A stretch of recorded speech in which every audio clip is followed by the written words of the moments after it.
एक लंबे इंतजार के बाद मेरी लाइफ सही ट्रैक पे आई है। आज से मेरी जिंदगी की एक नई शुरुआत होगी। दीपा, दीपा, कितना टाइम लगाओगी यार? कब से नहा रही हो तुम? कम आओ, हम ना आज भी लेट हो जाएंगे। बाहर निकलो तुम। वो तुम्हारी वजह से ना हम डेली लेट होते हैं। अच्छा, और तुम जो मुझसे पहले बाथरूम हाईजैक कर लेते उसका क्या? हाँ, कल से तो आई टेक बात तुझसे पहले, फिर देखते हैं कौन है लेट लतीफ। कल से तो मैं हुई नहीं, मोटी, भूल गई ना। आज शाम को ही मैं ऑफिस से घर वापस जा रही हूँ। अरे हाँ, मैं भूल ही गई। कल से तेरी लाइफ का अल्टीमेट बैटल शुरू होने वाला है, युद्ध का शंखनाद। कल तेरी सगाई से। My God, congratulation. Thank you. ये रखो। हाँ। वैसे तेरे को देखकर लग नहीं रहा है कि कल तेरी सगाई है। कल तो पार्लर चले जाना एटलीस्ट, प्लीज। तू अपनी एडवाइस ना अपने पास ही रख, okay? Ramanuj likes the way I M.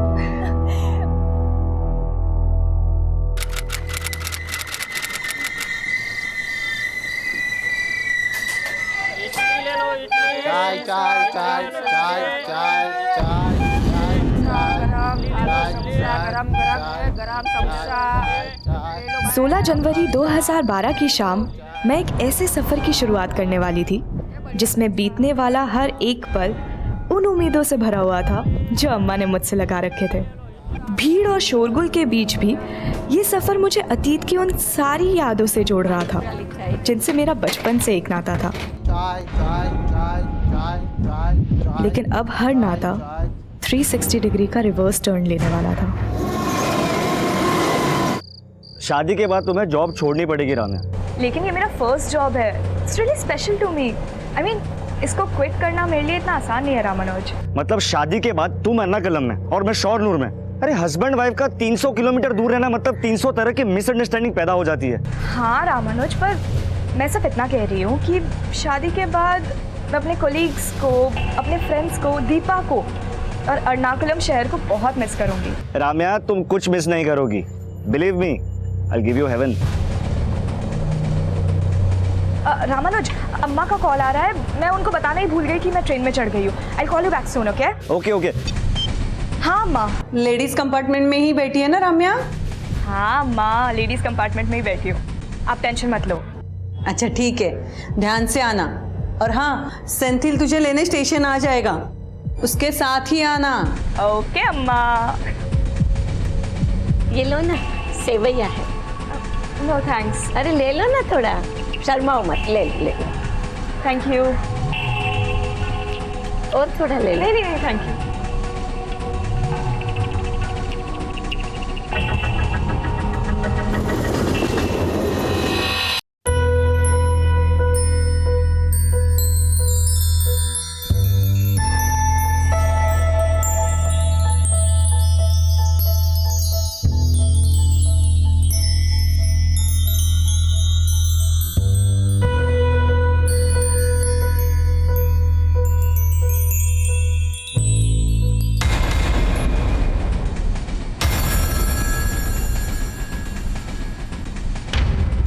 भगवान से बस अब यही कामना है कि मेरी खुशियों को किसी की नज़र ना लगे और ये सफ़र आसानी से बीत जाए।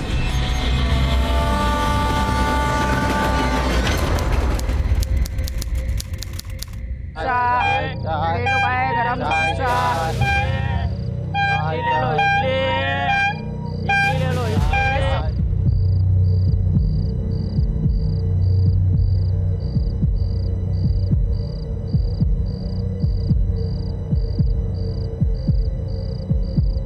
राम्या की ट्रेन आ गई? ट्रेन तो आ गई अम्मा, लेकिन चच्ची कहीं मिल नहीं रही। तू जरूर वहाँ पे लेट पहुँचा होगा। स्टेशन तो ट्रेन से पहले पहुँच गए थे अम्मा। फिर राम्या कहाँ है? उन्हीं को तो ढूंढ रहे हैं अम्मा। अरे फोन करना फिर उसे, वहीं कहीं होगी। अब फोन बंद आ रहा है अम्मा, चार्जिंग खत्म हो गया होगा। तू ध्यान से देख उसे वहाँ। हाँ सेंथिल, राम्या का फोन नहीं लग रहा। घर आ गई वो? नहीं रामानुज, उनकी ट्रेन आ गई लेकिन चच्ची कहीं मिल नहीं रही। क्या? पर उसकी ट्रेन तो 11:30 को पहुंच जाती है और अभी 1 बज रहा है।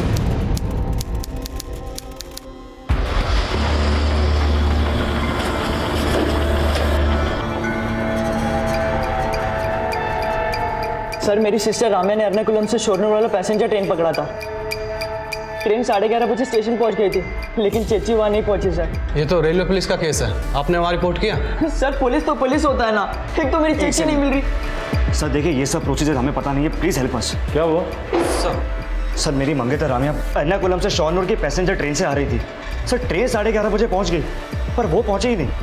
वो एर्नाकुलम से ट्रेन में चढ़ी थी? हाँ सर, और करीब 9:30 बजे जब उसने मुरूर कारा क्रॉस किया था तब मेरी उससे फोन पे बात भी हुई थी। लेकिन सर चेची का फोन बंद आ रहा है, पता नहीं क्यों नहीं पहुंची। ठीक है, हम लोग रेलवे पुलिस से कोऑर्डिनेट करते हैं।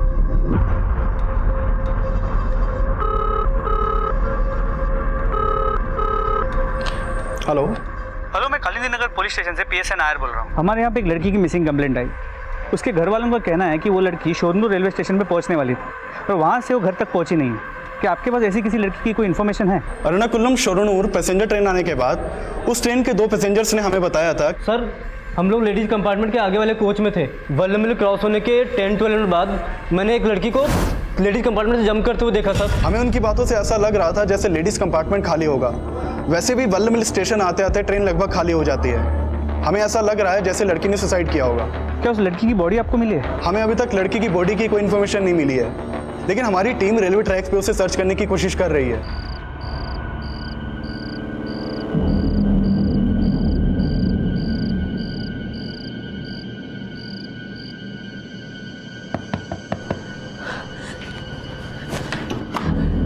राम्या,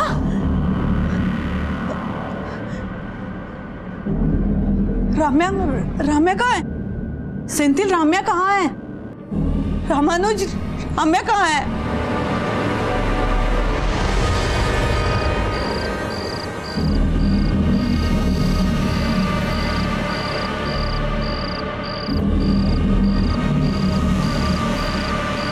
तुम लोग उधर जाओ, उधर देखो। हाँ सर। यहाँ ध्यान से देखो। नहीं सर, यहाँ पे तो कोई भी नहीं है। उधर उस तरफ देखते रहो। तुम एक मिनट।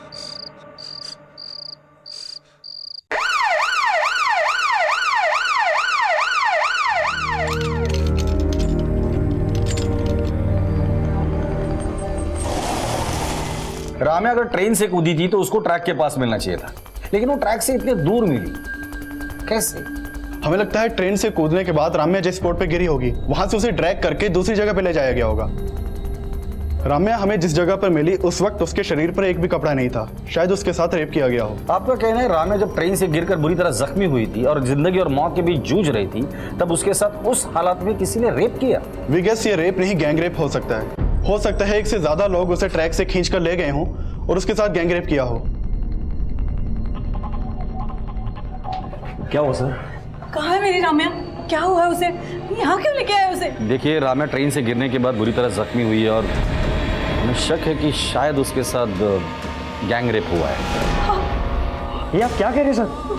तो पहले तो आप कह रहे थे कि सुसाइड है और अब आप कह रहे हैं कि रेप। देखिए, हमें शक है कि शायद राम्या ने सुसाइड अटेम्प्ट किया। नहीं, मेरी राम्या कभी सुसाइड नहीं कर सकती।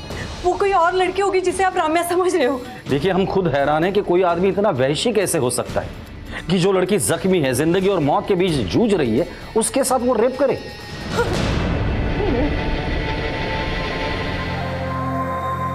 Sister, how is she now? She is very critical sir, अभी कुछ नहीं कहा जा सकता। राम्या की फैमिली लगातार यही कह रही है कि राम्या सुसाइड नहीं कर सकती, और जो गैंगरेप की बात सामने आई है वो भी चौंका देने वाली है। एक काम करो, आरपीएफ की टीम और उस स्पॉट पे चले जाना। जिस बोगी से राम्या ट्रैवल कर रही थी उस बोगी को दोबारा से चेक करो। Sir,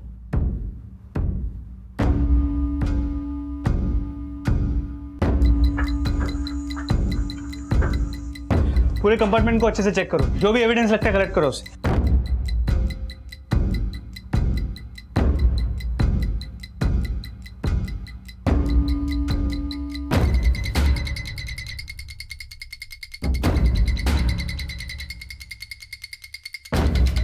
sir,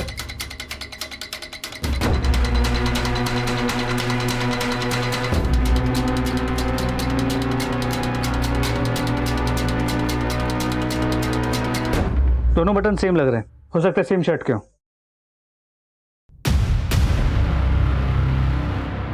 blood stains. Sanju, forensic team को बुलाओ और इस ब्लड को राम्या के ब्लड के साथ मैच करके देखने को बोलो। सर।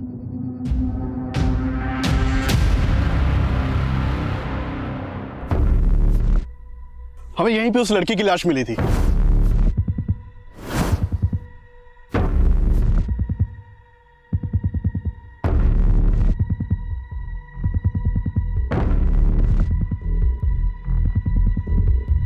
ये ट्रेल है।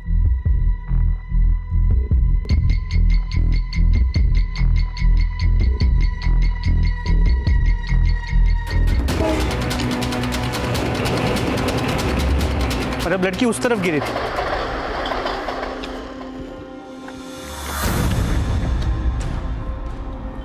हो सकता है लड़की यहाँ सीधे इस पत्थर पे गिरी और यहाँ से उसे वहां तक खींच के ले जाया गया और वहां ले जाके उसके साथ गैंग रेप हुआ। लेकिन रात में अंधेरा होने की वजह से हमें पता नहीं चल पाया कि राम्या यहाँ पे गिरी होगी।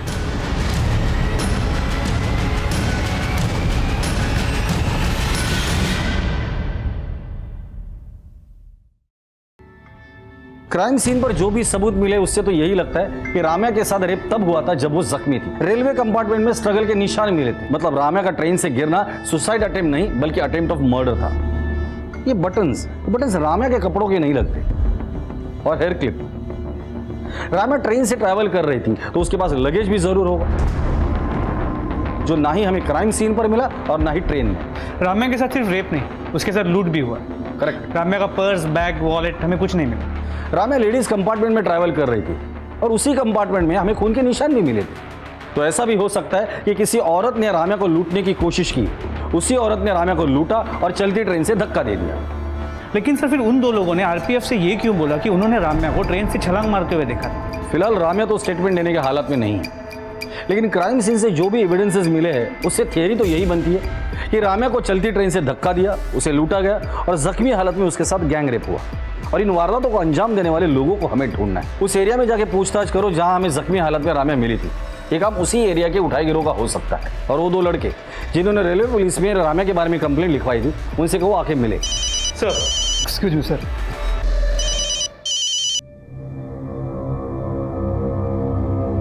सर वीडियो वाले को इस केस के बारे में पता चल गया है। कल 16 जनवरी की रात एर्नाकुलम शोरनूर पैसेंजर से सफर कर रही एक लड़की के साथ कुछ ऐसा हुआ जिसे जानकर आप सबके रोंगटे खड़े हो जाएंगे। आखिर कौन होंगे वो दरिंदे जिन्होंने एक ऐसी लड़की के साथ गैंग रेप किया जो लहूलुहान हालत में जिंदगी और मौत से लड़ रही थी। पहले जिसे रेलवे पुलिस सुसाइड का केस मान रही थी, अब वो केस गैंग रेप और अटेम्प्ट टू मर्डर का भी समझा जा रहा है।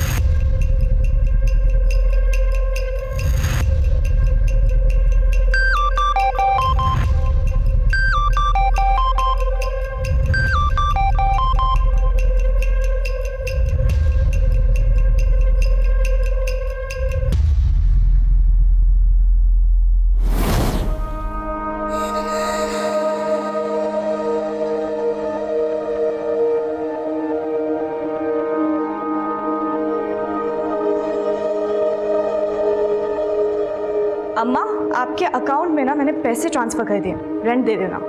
अरे रेंट का पैसा तो सेंथिल ने अरेंज कर लिया था। इस पैसे से हम तुम्हारी सगाई की शॉपिंग कर लेंगे।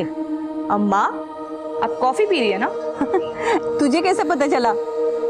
बस आपकी कॉफी की स्मेल शोनूर से एर्नाकुलम तक आती है। बहुत मिस करती हूँ आपकी कॉफी को। वर्ल्ड में आपके जैसी कॉफी ना कोई नहीं बना सकता। अच्छा, अब ज्यादा मस्का मत लगा। शोनूर कब आ रही है? अगले हफ्ते तुम्हारी सगाई है और तुम अभी भी वहीं हो। सगाई से पहले अपनी अम्मा के साथ वक्त नहीं बिताओगी? सगाई के बाद ना एक हफ्ता मैं सिर्फ आपके साथ रहूंगी, आपकी कॉफी और हम खूब बातें करेंगे।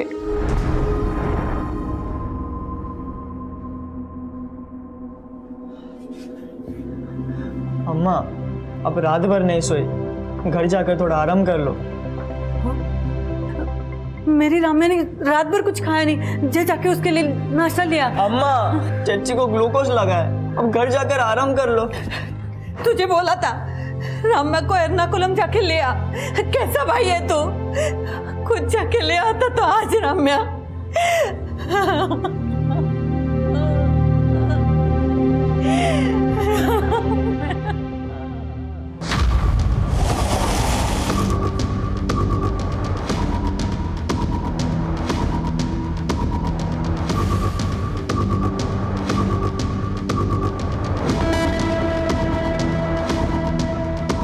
तो जिन दो लोगों ने रेलवे पुलिस में राम्या की ट्रेन से गिरने की कंप्लेंट लिखवाई थी, उनका फोन ही नहीं बल्कि घर भी बंद है। सर वो दोनों सुबह से गायब, आस पड़ोस से भी उनके बारे में कुछ पता नहीं चल पाया है। अगर इनका फोन और घर दोनों बंद है तो हो सकता है कि राम्या के साथ जो कुछ भी हुआ है इसमें ये दोनों इन्वॉल्व हो। इन दोनों का फोन सर्वेलेंस पे डाल दो और ढूंढ कर निकालो ये दोनों है कहाँ।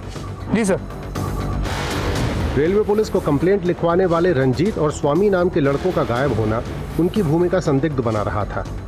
वहीं क्राइम सीन के आसपास के इलाकों के जेब कतरे, चोर उचक्के और उठाई गिरोह को भी राउंड अप किया जा रहा था और जल्द ही उन दोनों लड़कों में से एक रंजीत का फोन ऑन हुआ। सर मैंने तो खुद रेलवे पुलिस को कंप्लेंट लिखा करके अपना फर्ज निभाया था, अब आप लोग मुझ पर ही शक कर रहे हैं। तुझ पे शक इसलिए कर रहे हैं क्योंकि तू फोन बंद करके गायब हो गया था। सर मैं बीएससी का स्टूडेंट हूँ, एग्जाम देने गया हुआ था और सर एग्जाम हॉल में फ़ोन यूज़ करना अलाउड नहीं है, इसलिए मैंने अपना फ़ोन बंद कर रखा था। तेरा वो दोस्त वो भी गायब है जिसके साथ मिलकर तू रेलवे पुलिस में कंप्लेंट लिखवाने गया था। सर वो मेरा दोस्त नहीं है, हम लोग बस सर साथ में उसी ट्रेन में शोरनूर जा रहे थे जिस ट्रेन से उस लड़की ने छलांग लगाई थी। तो तूने अपने डिब्बे से उस लड़की को लेडीज कंपार्टमेंट से कूदते हुए देखा था? नहीं सर मैंने नहीं देखा था, वो उसी दूसरे लड़के ने देखा था। क्या ऐसा तो नहीं कि उस लड़की को ट्रेन से उस लड़के ने धक्का देते वक्त तूने देखा था? नहीं सर मैंने बोला ना, हम सर दूसरे कंपार्टमेंट में थे। सर मैंने तो लड़की को देखा तक नहीं था, लेकिन हाँ सर लेडीज कंपार्टमेंट से किसी लड़की की चीख सुनाई दे रही थी हमें। तेरे को आवाज आई कोई? हाँ आवाज आ रही है।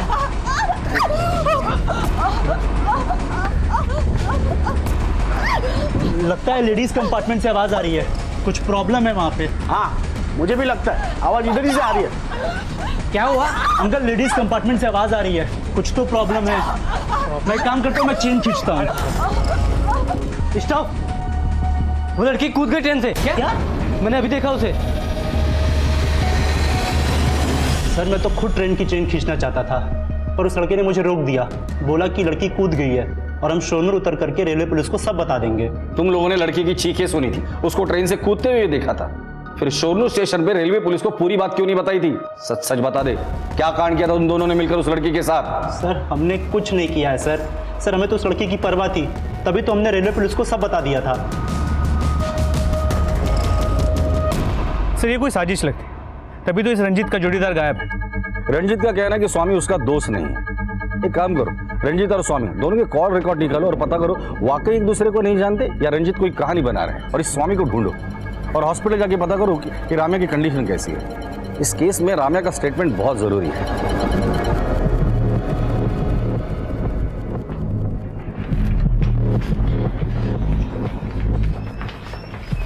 रामानुज, राम्या कैसी है? वो ठीक नहीं है दीपा, काफी इंजरीज है। और न्यूज की अब क्या होगा? सेंथिल कहाँ है?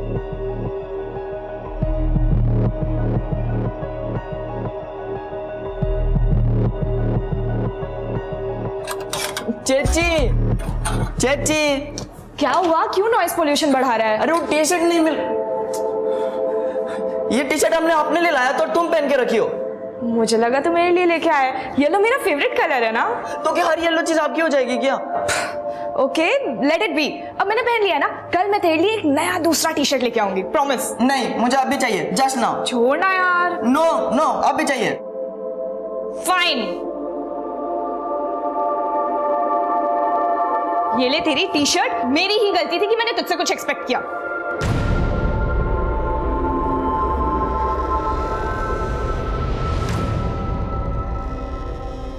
Hello sir.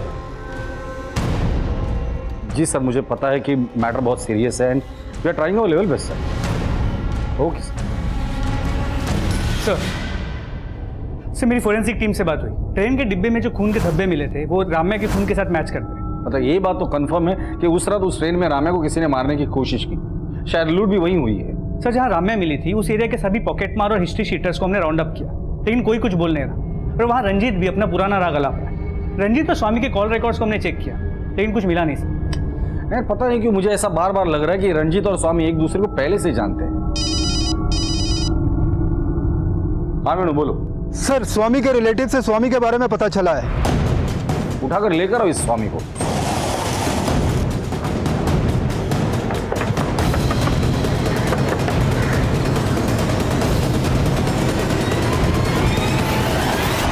सर गैंगरेप की न्यूज़ सुन के मुझे लगा कि मैं भी फंस जाऊंगा, इसलिए डर के मारे बिल में छुप गया था। अब बिल से बाहर आया है ना, अब सच बोल दे। चल बोल जल्दी। सर मैंने उस लड़की के साथ कुछ नहीं किया जो आप ऐसे बोल रहे हो। सर इसीलिए कोई पुलिस को कंप्लेंट नहीं करता है, क्योंकि आप लोग क्रिमिनल को पकड़ने के बजाय शरीफ लोगों को परेशान करते हो। तेरे चेहरे पे तो लिखा नहीं है कि तू शरीफ है या शातिर। मैं बहुत सीधा साधा आदमी हूँ सर। मैं बस उस लड़की की चीख सुन के दरवाजे की तरफ गया था और मैंने देखा वो लड़की ट्रेन से कूद गई है। सर इसके अलावा मुझे कुछ नहीं पता। सर प्लीज़ सर मुझे घर जाने दो आप। घर जाने की बात तो भूल ही जा। लड़की खुद ट्रेन से कूदी थी या तूने और तेरे दोस्त ने उसके साथ कुछ किया था? सर वो लेडीज़ कंपार्टमेंट में थी और उसी लेडीज़ कंपार्टमेंट में खून के धब्बे भी मिले। तेरा दोस्त बता रहा था कि वो लड़की खूब चिल्ला रही थी। हाँ सर चिल्ला तो रही थी। बचाओ! बचाओ! तेरे को आवाज़ आई कोई? हाँ आवाज़ आ रही है। सर मैं मानता हूँ तब मैंने चैन खींचने के लिए मना किया, लेकिन थोड़ी देर बाद मैं वापस बाहर की तरफ गया तो मैंने देखा। क्या हुआ? अरे वो जो भिखारी था ना एक हाथ वाला, वो लेडीज कंपार्टमेंट में से कूद गया। एक हाथ वाला आदमी? लेकिन ये एक हाथ वाले आदमी की बात रंजीत ने हमें क्यों नहीं बताई? सर मुझे नहीं पता सर, लेडीज़ कंपार्टमेंट से वो एक हाथ वाला आदमी भी कूदा था और सर जिसने देखा था उसने भी मुझे कुछ नहीं बताया था। हाँ लेकिन सर मैं वो एक हाथ वाले आदमी को अपने कंपार्टमेंट में देखा था। तुम बोल रहे हो एक हाथ वाला आदमी तुम्हारे कंपार्टमेंट में था, लेकिन स्वामी बोल रहा है कि वो लेडीज कंपार्टमेंट से कूदा था। ऐसा मैंने कब बोला सर? वो तो मुझे दूसरे आदमी ने बोला था। वो एक हाथ वाला आदमी तुम्हारे कंपार्टमेंट में था ना, तो उतर के लेडीज कंपार्टमेंट में कब गया? सर ये तो मुझे नहीं पता सर, वो कब हमारे कंपार्टमेंट से उतर कर लेडीज़ कंपार्टमेंट में चला गया, लेकिन सर उसने कुछ किया होगा। रामे के साथ जो कुछ भी हुआ वो वालामीर और सोनू स्टेशन के बीच हुआ। मुझे लगता है कि ये एक हाथ वाले आदमी का सस्पेंस ये लोग खुद को बचाने के लिए कर रहे हैं। इन दोनों का डीएनए टेस्ट करवा। मुझे तो लगता है कि इस रेप में ये दोनों ही इन्वॉल्व है और इन दोनों से उस आदमी का स्केच बनाओ और लेकिन अलग अलग बिठा कर देखते इनके दिमाग में जिस आदमी की तस्वीर है वो वाकई में है भी या नहीं। और सोनू स्टेशन जाके पता करो कि उस दिन उस कंपार्टमेंट में इनके साथ कौन कौन ट्रैवल कर रहा था। सर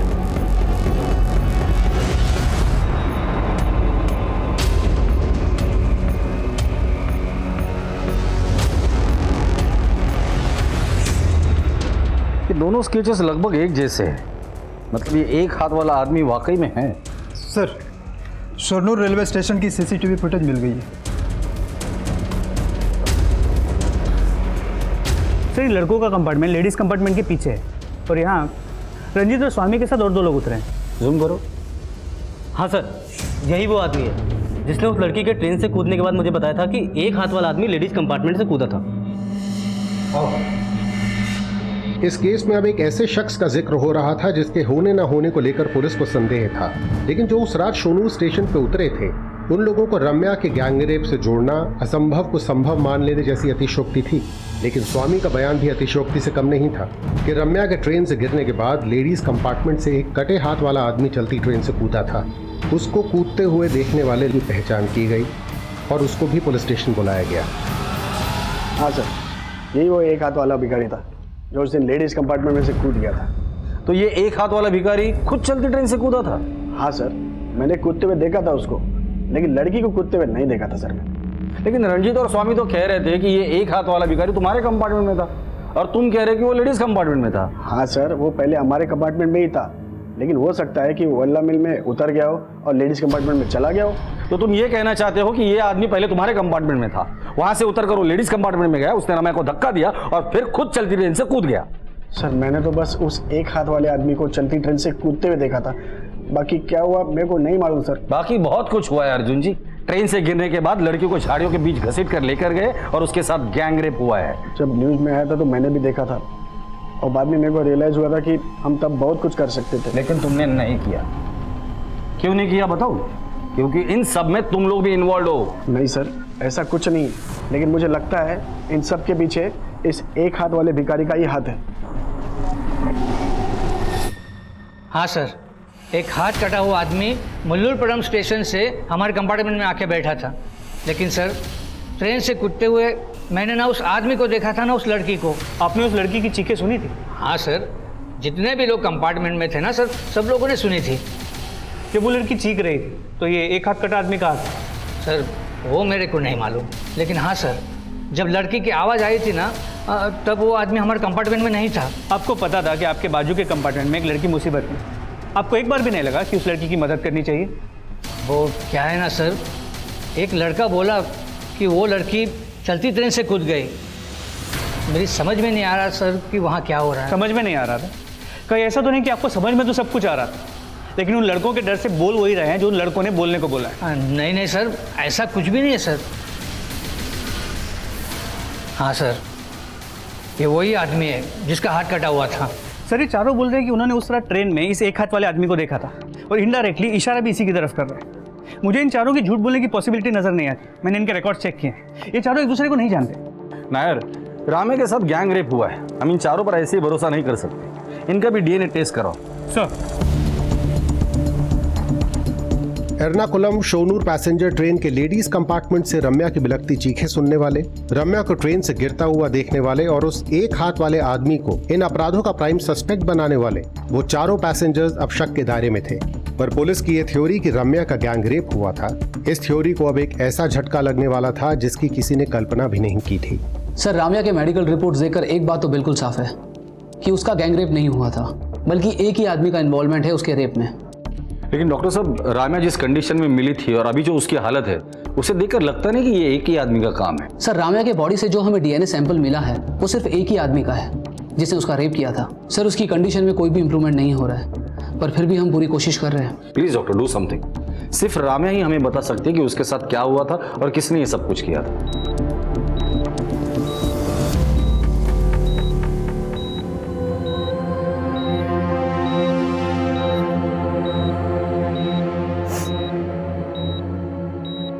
दर्द हो रहा है ना रामे?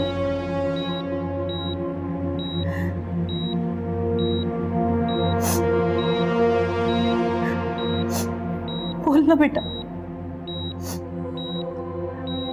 बोलना राम्या, मुझसे बात कर, अपनी अम्मा से बात कर।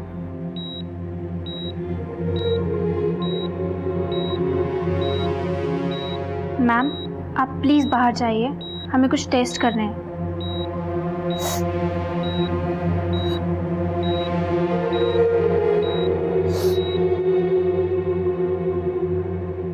वो चारों अपने बयान पे कायम है कि ये आदमी उस लेडीज कंपार्टमेंट में था जहाँ राम्या का ब्लड मिला, और राम्या के ट्रेन से गिरने के बाद इसे भी ट्रेन से कूदते हुए देखा गया।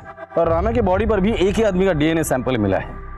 कि ऐसा तो नहीं कि इसी साहब, ये एक हाथ वाला आदमी एक घायल लड़की को ट्रैक से करीब 200 मीटर दूर तक घसीट के ले जाना और वहाँ उसके साथ रेप करना, सर कैसे हो सकता है?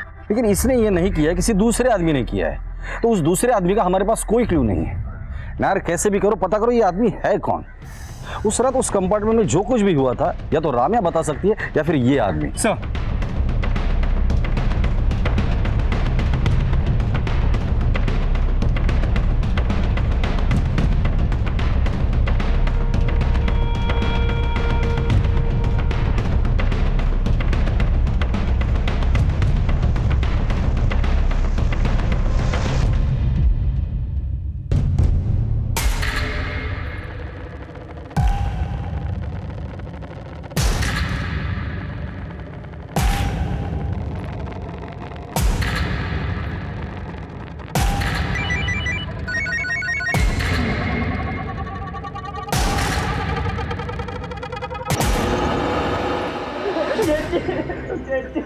रम्या,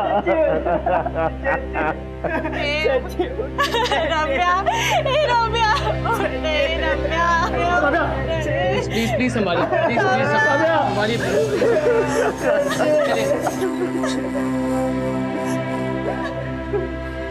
We tried our best.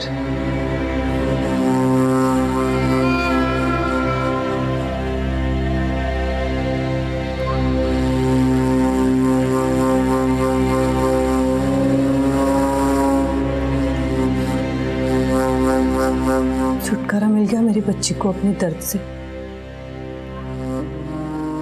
और मुक्ति तो उसे तभी मिलेगी जब उसके कल्प्रिट को सजा होगी।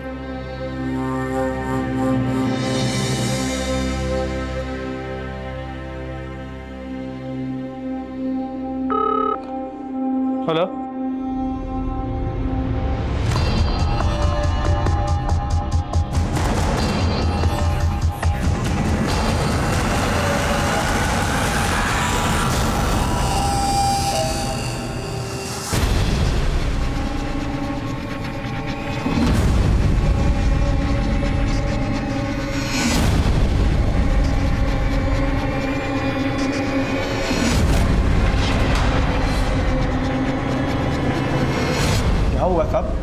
मेरे को यहाँ क्यों लाए हो?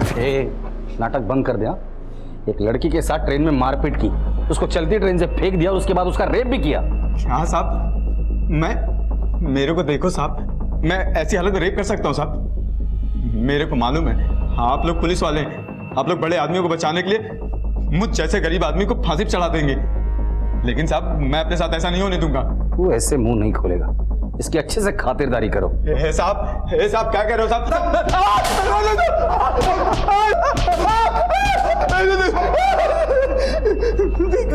आप जितना मान लो साहब, लेकिन मैं झूठ नहीं बोलूंगा। सर, राम्या की पोस्टमार्टम रिपोर्ट, इसके मुताबिक उसकी मौत सर पे गहरी चोट लगने की वजह से हुई। जब राम्या को अस्पताल ले जाया गया था तो उसकी ग्लासगो कोमा स्टेट मतलब GCS 4 थी। एक मरे हुए आदमी की GCS 3 होती है और एक जिंदा आदमी की 15। मतलब राम्या को जब अस्पताल में ले जाया गया तो ऑलरेडी वेजिटेटिव स्टेट में थी। इसमें लिखा है न्यूरोलॉजिकल एग्जामिनेशन इवैल्यूएशन के हिसाब से राम्या को जब हॉस्पिटलाइज किया गया था शी वाज ऑलमोस्ट डेड। जी सर, और इन सब में ये समझ में नहीं आ रहा कि अरविंद जो कुछ सिंगल बस ली और एक हाथ वाला, वो राम्या की इतनी बुरी हालत कैसे कर सकता है, वो भी अकेले। ये कहना तो मुश्किल है, लेकिन ट्रेन के बाकी 4 पैसेंजर के मुताबिक अरविंद उस वक्त ट्रेन में था। और अगर अर्जुन की बात माने तो अरविंद उस वक्त लेडीज कंपार्टमेंट में था जहां राम्या पर हमला हुआ था और वो ट्रेन से कूदी थी। और ये अर्जुन झूठ क्यों बोलेगा? इसका कोई ठोस कारण हमारे पास है नहीं, और वहाँ अरविंद के घर से भी कोई ठोस सबूत नहीं मिला। फिलहाल ये अरविंद हमारा प्राइम सस्पेक्ट है। एक काम करो, इसका DNA टेस्ट करवाओ। अगर राम्या के बॉडी पर मिले सैंपल से इसका DNA मैच कर जाता है तो ये अपने आप क्लियर हो जाएगा कि ये रेप अरविंद ने ही किया है। सर, एक तरफ पुलिस अरविंद को रेप का दोषी साबित करने के लिए कोई कसर नहीं छोड़ रही थी, वहीं दूसरी तरफ अरविंद को बचाने के लिए एक योजना तैयार की जा रही थी। मैं जिस केस में भी हार डालता हूँ उसे जीत ही लेता हूँ, लेकिन आपको मालूम है मेरी फीस कितनी है? अफोर्ड कर लोगे मुझे? ठीक है, मैं पहले अरविंद की बेल करवाता हूँ, अगला प्रोसेस बाद में बताऊँगा।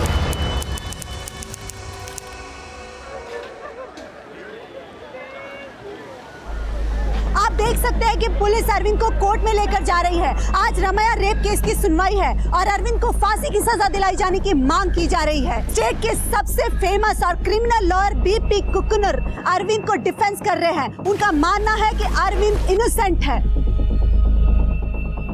मैम, अरविंद को देखने के बाद मुझे नहीं लगता कि आप या कोर्ट में बैठा कोई भी आदमी ये मानने को तैयार होगा कि इस 40 किलो के आदमी ने एक 52 किलो की लड़की को असॉल्ट किया। मतलब पहले उसे ट्रेन से नीचे फेंका, फिर खुद नीचे कूदा और जख्मी हालात में उस लड़की को 200 मीटर ट्रैक से घसीटकर दूर ले गया और उसके साथ रेप किया, वो भी एक हाथ से। How it is possible ma'am? This is nothing but incompetence. Police को कोई कल्प्रिट नहीं मिला तो अपनी नाक बचाने के लिए उन्होंने ऐसे ही रैंडम एक वीक आदमी को पकड़ा और लाके आपके सामने खड़ा कर दिया।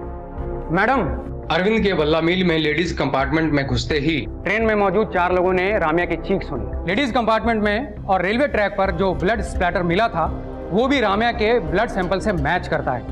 और जब राम्या ट्रेन से कूदी, अरविंद भी कूदा। इससे ये प्रूव होता है कि अरविंद ने ही राम्या को असॉल्ट किया था, क्योंकि उस वक्त ट्रेन के कंपार्टमेंट में राम्या और अरविंद के अलावा कोई नहीं था। ये सब सर्कमस्टेंशियल एविडेंसेस हैं। Actually nobody saw nothing. कुछ हुआ ही नहीं, ना असॉल्ट ना रेप, बस सिर्फ चीखें सुनी। मैडम, ये लेडीज कंपार्टमेंट में मिले एविडेंस हैं। इसमें उसी शर्ट के बटन्स हैं जो लेडीज कंपार्टमेंट में मिले। 4 लोगों ने देखा था उस रात अरविंद को, एंड दे कैन टेस्टिफाई।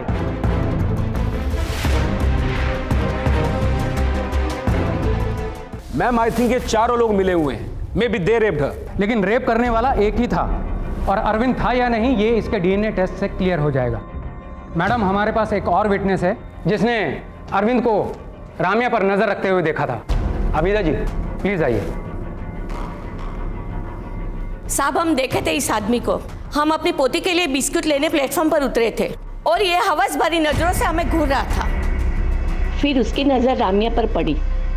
वो उसे भी वैसे ही नजरों से देख रहा था। हमने राम्या को बोला भी कि अगर अगले स्टेशन पर डिब्बा खाली हो जाए तो वो दूसरे डिब्बे में चली जाए, लेकिन उसने कहा कि सिर्फ 2 स्टेशन की तो बात है और हम अगले स्टेशन पर उतर गए।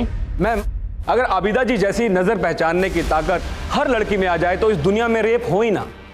क्यों? ये अरविंद का कैरेक्टर असैसिनेशन है और कुछ भी नहीं। मैडम, हमारे पास एक और विटनेस है। आइए प्लीज। जिस रात राम्या का रेप हुआ था उस रात हमने इसको वहां देखा था। ए, इधर से आ रहा है।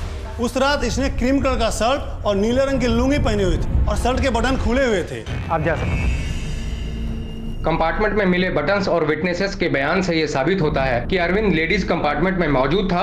उसने राम्या को असॉल्ट किया, रेप किया और उसे क्राइम स्पॉट से अकेले आते हुए देखा गया। मैं अदालत से अपील करता हूं कि अरविंद को कड़ी से कड़ी सजा दी जाए। आपने डीएनए टेस्ट करवाया? जी मैडम, लेकिन रिपोर्ट आने में थोड़ा टाइम लगेगा। The court is adjourned till next week.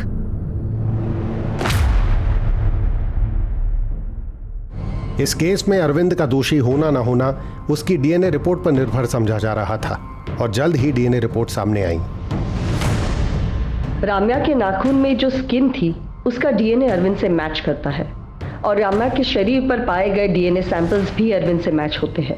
Circumstantial evidence और डीएनए रिपोर्ट्स के अनुसार अरविंद कुरूप ने ही राम्या अय्यर का रेप किया है। Court finds him guilty.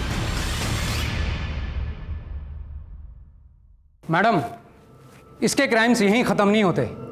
Arvind repeated offender है। ट्रेन थेफ्ट्स, रॉबरी, मॉलेस्टेशन और इनडिसेंट बिहेवियर जैसे कई इंसिडेंट्स हैं इसके खिलाफ and he has no guilt. Arvind एक होपलेस एग्जाम्पल है ह्यूमैनिटी के लिए एंड प्रोसिक्यूशन रिक्वेस्ट कि इसे रेयरेस्ट ऑफ रेयर केस मानते हुए कैपिटल पनिशमेंट दी जाए। कैपिटल पनिशमेंट रेप के लिए? Rape and murder. मगर मर्डर तो कहीं प्रूव ही नहीं हुआ। कोई भी एविडेंस ये स्टेट करता ही नहीं है। ऑफ कोर्स करता है। पोस्टमार्टम रिपोर्ट के हिसाब से रामैया अय्यर की मौत सर पर गहरी चोट लगने की वजह से हुई और डॉक्टर्स की रिपोर्ट के अकॉर्डिंग राम्या को जब हॉस्पिटल लाया गया तो उसका ग्लासगो कोमा स्केल यानी कि GCS सिर्फ 4 था। एक मरे हुए इंसान का GCS 3 होता है और जिंदा इंसान का 15। राम्या अय्यर ट्रेन से गिरते ही वेजिटेटिव स्टेट में चली गई थी और न्यूरोलॉजिकल एग्जामिनेशन और इवेल्युएशन को देखा जाए तो Ramya Iyer was almost a dead body जब उसे हॉस्पिटल लाया गया और उसकी उस हालत का कारण ट्रेन से उस पत्थर पर गिरना था। Ma'am, court is a place of reason. Ramya की मौत पत्थर पर गिरने से हुई है, पर वो गिरी कैसे? किसी ने उसे धक्का दिया, वो खुद गिरी, ये तो कोई नहीं जानता। ये देखिए, प्राइम विटनेस नंबर 1 को लगता है कि वो खुद कूदी थी, विटनेस नंबर 2 को लगता है कि वो गिर गई थी, जबकि विटनेस नंबर 3 को लगता है कि उसे धक्का दिया गया था। तो मैडम, इसमें अरविंद ने मर्डर किया, ये कहां प्रूव होता है?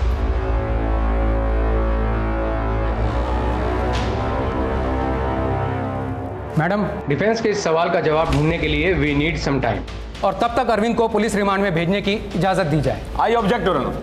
पुलिस रिमांड में इस बेचारे गरीब की जान चली जाएगी। कुकनूर साहब, आपको अफोर्ड करने वाला कोई इंसान गरीब कैसे हो सकता है? Remand granted. Court will meet in 15 days। Thank you madam.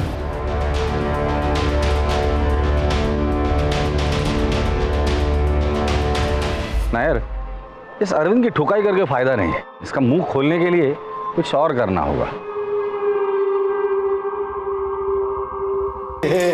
साहब, थोड़ा खाना दे दे साहब। साहब साहब साहब साहब साहब पानी दे दे साहब। साहब साहब पानी दे दे साहब। साहब पानी दे दे साहब। तो पानी दे दे साहब।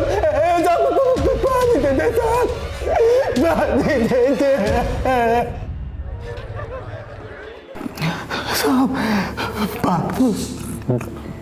साहब। पानी दे दे साहब। पानी दे दे साहब। बता दो साहब, बता दो साहब, मैं सब कुछ बताता हूँ। पानी दे दे साहब, पानी दे दे।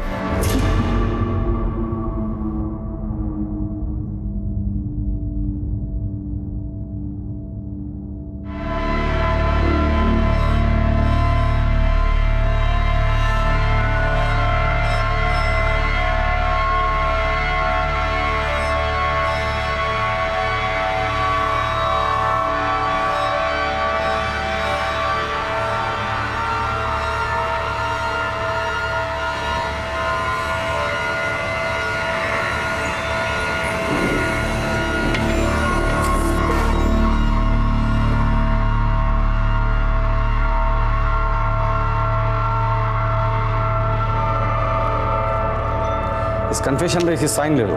साइन कर।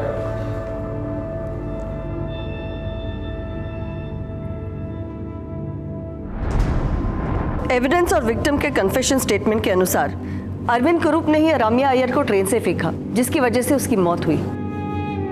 Ma'am, confession was forced. Police remand में क्या क्या होता है सब जानते हैं। मैडम, मेरे को इतना मारा कि मुझे साइन करना पड़ा, नहीं तो लॉकअप में ही दम तोड़ देता। फिर ट्रीटमेंट करवाया ताकि किसी को पता ना चले। मैडम, पुलिस कस्टडी में इसे हाथ तक नहीं लगाया गया। मैं सिर्फ आपके दिए हुए डॉक्यूमेंट्स रीड कर रही थी, बट ये एक्स्ट्रा जुडिशियल स्टेटमेंट्स है और ये स्टेटमेंट किसी मजिस्ट्रेट के सामने लिए नहीं गए, है ना?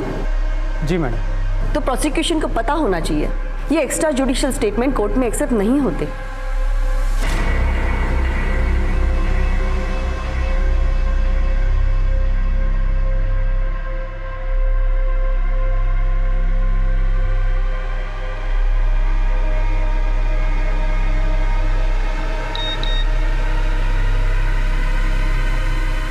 Arvind Kumar awarded capital punishment. चल जल्दी कैमरा लगा। पुलिस और प्रोसिक्यूशन को दिया गया एक्स्ट्रा जुडिशियल कस्टडी कन्फेशन वैसे तो कोर्ट में मायने नहीं रखता, पर रमैया अय्यर के केस को रेयरेस्ट ऑफ रेयर केस बताते हुए जज ने ये कन्फेशन एक्सेप्ट कर लिया है। सर, इस फैसले पे आप क्या कहना चाहेंगे? हाईकोर्ट है ना, हम हाईकोर्ट में अपील करेंगे। Sir, one question sir. Ramya rape case के प्राइम अक्यूज अरविंद के डिफेंस लॉयर बीपी कोकनूर को किसने और किस मकसद से केस लड़ने के लिए फंड किया था, ये राज आज भी बरकरार है और बीपी कोकनूर ने कभी इसका खुलासा नहीं किया। लेकिन झूठ की वकालत चाहे जितने भी प्रभावी ढंग से की जाए, जीत हमेशा सच की होती है। पर इस सच को स्वीकार करना हमेशा दुखद होगा कि रम्या अय्यर अब अपने परिवार के साथ नहीं है। पहले मेरे हिस्से की जमीन मुझे दे दो। तू आई के सामने अकड़ दिखाएगा? हमारे घर में रोज ऐसे ही झगड़े होते। बाबा झगड़ों में कुछ नहीं बोलते क्योंकि वो बीमार है। हमारे शहर में अच्छे अच्छे डॉक्टर है, पर दादी डॉक्टर को घर में आने ही नहीं देती हैं। मैंने वैद को लाने को कहा था, ये किसको उठा के लाए? मैंने सोच लिया कि मैं बड़े होकर डॉक्टर बनूंगी और बाबा को ठीक करूंगी। बाबा को तो मैं ठीक कर दूंगी, लेकिन जमीन को लेके जो घर में झगड़े होते उसे मैं कैसे रोकूंगी?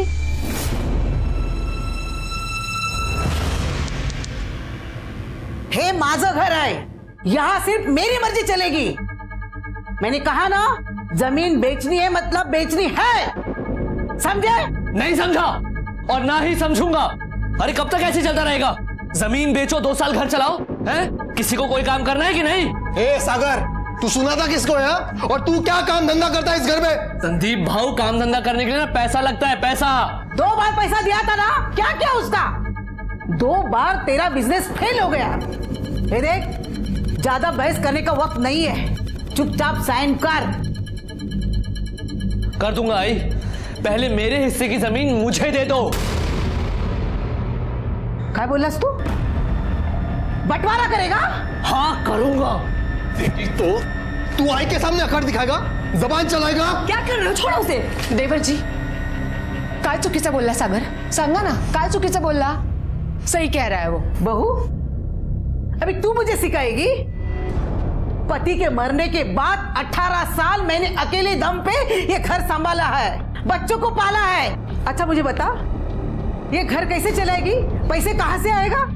देख, अभी पैसे की जरूरत है, जमीन का हिस्सा तो बिकेगा ही और तुझे साइन करना पड़ेगा। साइन कर। आई, मैं साइन नहीं करूंगा, नहीं करूंगा।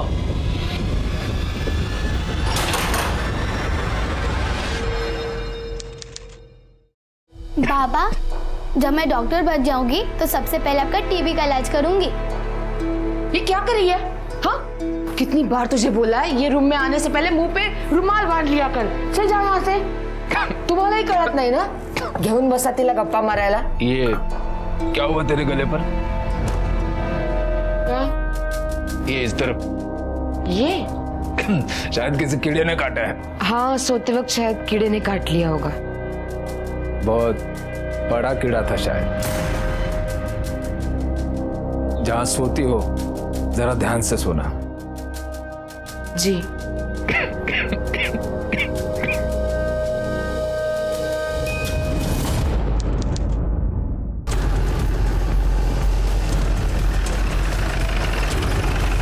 साहब मैं यहाँ से काम पे जा रहा था, यहाँ पे लाश देखी मैंने आपको तुरंत फ़ोन किया।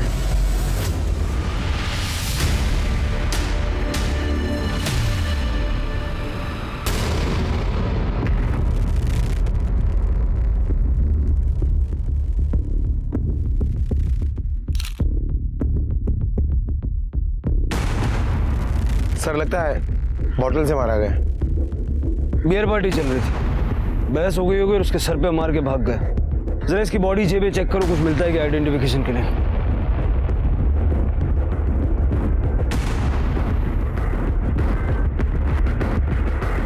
सर ये मोबाइल और पर्स मिला है। सर ड्राइविंग लाइसेंस मिला है। संदीप आत्रेय नाम है इसका, उम्र 29 साल। और ये फोन भी मिला है। सर मोबाइल लॉक है। एक काम करो, फोन अनलॉक करवाने के लिए भेजो, इसकी बॉडी पोस्टमार्टम में भेजो और इसके घर वालों को खबर करो और जरा पता करो ये बियर किसने और कहां से खरीदी। Okay sir.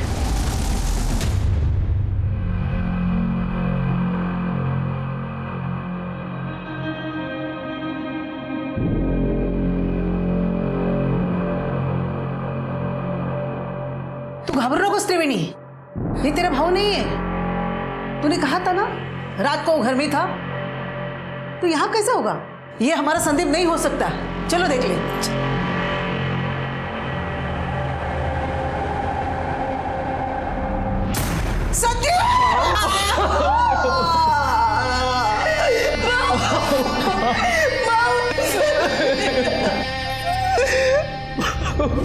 किसने मारा मेरे बेटे को? हम पता लगाने की कोशिश कर रहे हैं। वैसे आपको कोई आइडिया है वो किसके साथ बियर पीने जाने वाला था? कुछ बताया? मेरा बेटा शराब नहीं पीता था क्योंकि मुझे पसंद नहीं था। माँ वो पीता था। खोटो बोलता है तू। माँ तुम्हें नहीं पता है संदीप भाव तुमसे छुपकर क्या क्या करता था। सर ये संदीप का मोबाइल अनलॉक किया है। लास्ट कॉल किसी अजय भाव को किया था। 1 मिनट 4 सेकंड तक बात हुई है और नंबर है 7764 598 346। सर ये तो अजय भाव का ही नंबर है, मेरे बड़े भाई। कहते हैं ना साहब, दुश्मनी की जड़ चोरी और जमीन से होती है। जमीन बहुत है हमारी और दुश्मन भी। आप पता करो मेरे बेटे को किसने मारा। जमीन का एक हिस्सा आपके नाम कर दूंगी, लेकिन वो कमीने को सजा मिलनी चाहिए। देखिए इस काम को करने के लिए सरकार मुझे सैलरी देती है। आप लोग बस इतनी मदद कीजिए कि कुछ भी छुपाइएगा मत। वैसे आपका बेटा रात भर घर नहीं आया, तो आपने पता करने की कोशिश नहीं की कहाँ है, किसके साथ है?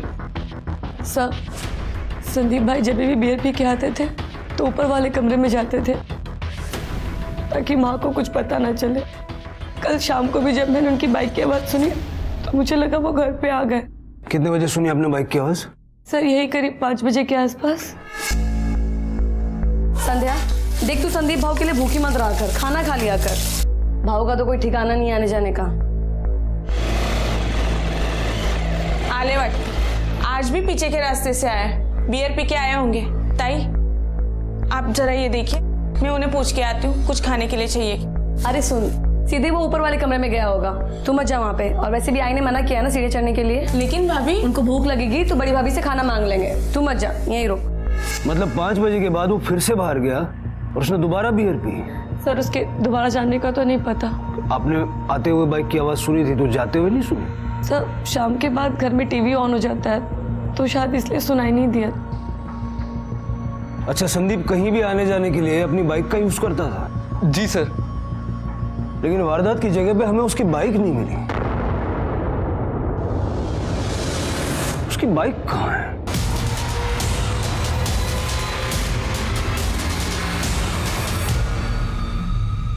लगता है यही संदीप की बाइक है। शायद कोई पीछे के रास्ते से आया और संदीप को अपनी गाड़ी में बिठा के अपने साथ ले गया। सर ये मेरी बड़ी भाभी अजय भाव की पत्नी।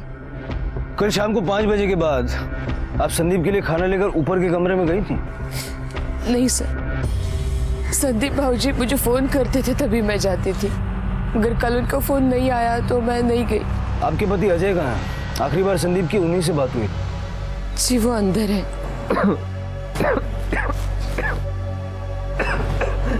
क्या है? मैं चिड़ियाघर का जानवर हूँ क्या? हर किसी को दिखाने ले आते हो? देखिए, आपके छोटे भाई संदीप के मर्डर केस की हम जांच कर रहे हैं और उसी सिलसिले में आपसे कुछ पूछताछ करनी है। मुझसे क्या पूछताछ करनी है साहब? आखिरी बार संदीप ने आपको फोन किया था, क्या बात हुई थी? साहब, संदीप जब भी बियर पीने बाहर जाता था मुझे फोन करता था। आई अगर कुछ सवाल पूछे तो कोई बहाना बना देगा। कल भी इसीलिए फोन किया था। मेरे अलावा घर में सबको पता था कि संदीप बियर पीता था। कल आप कहाँ थे? सर, आप अजय भाव से सवाल क्यों पूछ रहे हैं? आप केशव से क्यों नहीं सवाल पूछते हैं? ये केशव कौन है?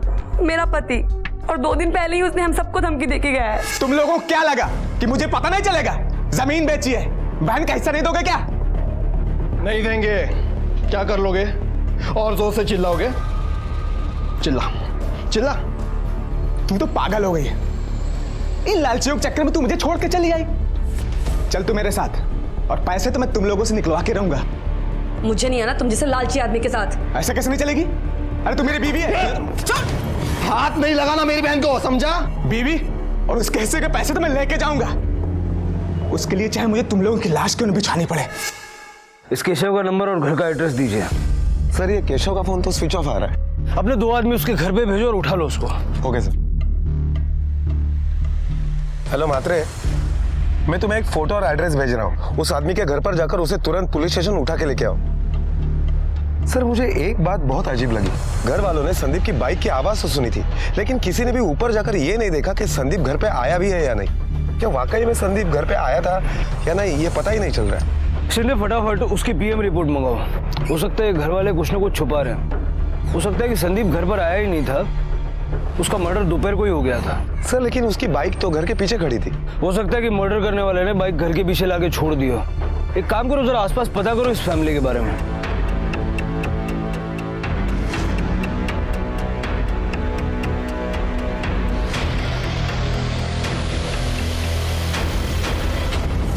सर, आत्रे फैमिली के पड़ोसियों से जब हमने पूछताछ की तो पता चला है कि आए दिनों में आत्रे फैमिली में जमीन को लेकर काफी झगड़े हुआ करते थे। सबसे छोटा भाई सागर, उसका हमेशा मजले भाई संदीप से झगड़ा हुआ करता था। और बड़ा भाई अजय, उसका क्या स्टैंड था? सर, अजय बीमारी के कारण किसी से ज्यादा बात नहीं करता था। मजले भाई की मौत का फायदा तो दोनों भाइयों को हुआ है। संदीप की मौत की वजह से संदीप के हिस्से की जमीन इन दोनों भाइयों को मिलेगी। जरा पता करो कि संदीप के मर्डर में इन दोनों भाइयों की क्या हिस्सेदारी है। Okay sir. Sir, Sandeep Atre ने जिस दुकान से बियर ली थी उस दुकान का पता चल गया है। सर, संदीप मेरा रेगुलर कस्टमर था। कल दोपहर 2 बजे के करीब जब मैं लंच के लिए निकला था तब वो आया था सर। क्या गोविंद भाई, लंच टाइम? हाँ, और आपका बियर टाइम। अरे प्रमोद, 2 स्ट्रॉन्ग चिल्ड बियर निकाल संदीप भाई के लिए। सुनो ना, 2 माइल्ड भी बोल देना। हाँ, और 2 माइल्ड में निकाल। संदीप के साथ और कोई था? नहीं सर। उसके जो दोनों भाई हैं वो कौन सी बियर पीते हैं, स्ट्रॉन्ग या माइल्ड? सर, बड़ा भाई तो कुछ पीने के लायक भी नहीं है, पर छोटा भाई जो है वो माइल्ड पीता है। तो संदीप ने बियर जब खरीदी तो फिर वो यहाँ से किस तरफ गया?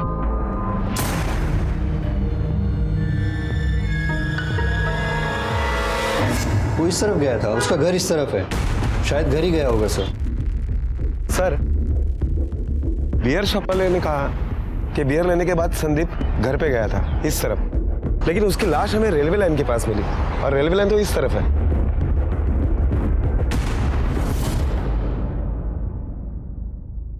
सर, संदीप की पोस्टमार्टम रिपोर्ट आ गई है। पोस्टमार्टम रिपोर्ट के मुताबिक संदीप की मौत 12 तारीख को दोपहर 3 से 5 बजे के बीच में हुई है। मतलब मेरा शक सही निकला, संदीप शाम को घर वापस आया ही नहीं था। शाम को 5 बजे जब त्रिवेणी ने बाइक की आवाज सुनी तो वो संदीप नहीं बल्कि उसका कातिल था जो घर के बाहर बाइक पार्क करके चुपचाप निकल गया। सर, हो सकता है कि वो घर का ही कोई हो जो चुपचाप घर वापस आ गया हो। शिंदे, मर्डर करने वाला केशव या फिर कोई और हो सकता है जो चाहता था कि हमारा शक घर वालों पे बना रहे और इसीलिए उसने बाइक घर के बाहर पार्क की और निकल गया। हो सकता है सर। एक काम करो, संदीप की बाइक को फॉरेंसिक के लिए भेजो, देखो उस पर किस किस के फिंगरप्रिंट्स मिलते हैं। और ये केशव का क्या हुआ? सर, वो तो घर पे भी नहीं मिला। जब से संदीप का मर्डर हुआ है वो कहीं गायब हो गया है। उसका फोन भी स्विच ऑफ आ रहा है। केशव का फोन ट्रैकिंग पे डालो, कभी ना कभी तो फोन ऑन करेगा। और अगर वो इस तरह से भाग रहा है तो इसका मतलब उसका कुछ ना कुछ इन्वॉल्वमेंट तो है। सर वो संदीप की डेड बॉडी अंतिम संस्कार के लिए उसके घर वालों को दे दूं? ठीक है। जिस तरह की पेचीदगियां इस केस में पुलिस के सामने आ रही थीं, पुलिस के लिए ये केस सुलझाना आसान नहीं था, लेकिन जितनी मुश्किलें थीं, पुलिस की मेहनत उतनी ज्यादा थी।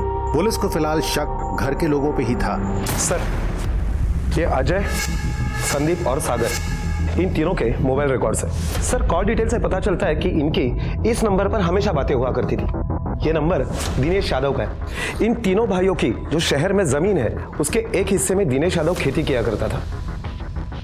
संदीप ने आखिरी बार बात अजय से की थी। 12 तारीख को 3 से 5 के बीच अजय की लोकेशन क्या थी? सर अजय के मोबाइल लोकेशन के हिसाब से जिस वक्त संदीप की मौत हुई उस वक्त अजय घर पर ही था। और वो त्रिवेणी का पति केशव, उसकी क्या खबर?